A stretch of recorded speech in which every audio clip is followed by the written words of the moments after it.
بسم اللہ الرحمن الرحیم۔ آج کا سوال ہے کہ شرط کیا ہوتا ہے اور نماز کے لیے کون سے شرائط ہیں؟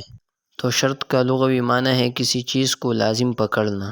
اصطلاح میں وہ چیز جس پر کسی دوسری چیز کا وجود موقوف ہو مگر وہ اس کی حقیقت میں داخل نہ ہو، جیسے وضو نماز کی حقیقت میں داخل نہیں ہے مگر نماز کا وجود اور اس کی صحت وضو پر موقوف ہے۔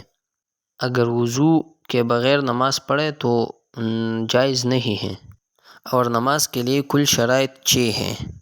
چنانچہ نماز کے شروع کرنے سے پہلے کئی چیزیں واجب اور فرض ہیں۔ اگر وضو نہ ہو تو وضو کریں، غسل کی ضرورت ہو تو غسل کر لیں، بدن یا کپڑے پر کوئی نجاست لگی ہو تو اس کو پاک و صاف کر لیں، اور چھپائے اپنے سطر کو یعنی اپنے بدن کو اتنا چھپانا شرط ہے جس کا کھلنا بے حیائی سمجھا جاتا ہے۔ حنفیہ، شوافیہ، حنابلہ کے نزدیک سطر چھپانا نماز کی صحت کے لیے شرط ہے، اور مرد کا سطر ناپ کے نیچے سے گھٹنے تک ہے اور گھٹنا سطر میں داخل ہے اور ناپ داخل نہیں ہے۔ یہ احناف کا مسلک ہے، اور ائمہ ثلاثہ کے نزدیک ناپ سطر میں داخل ہے اور گھٹنا خارج ہے۔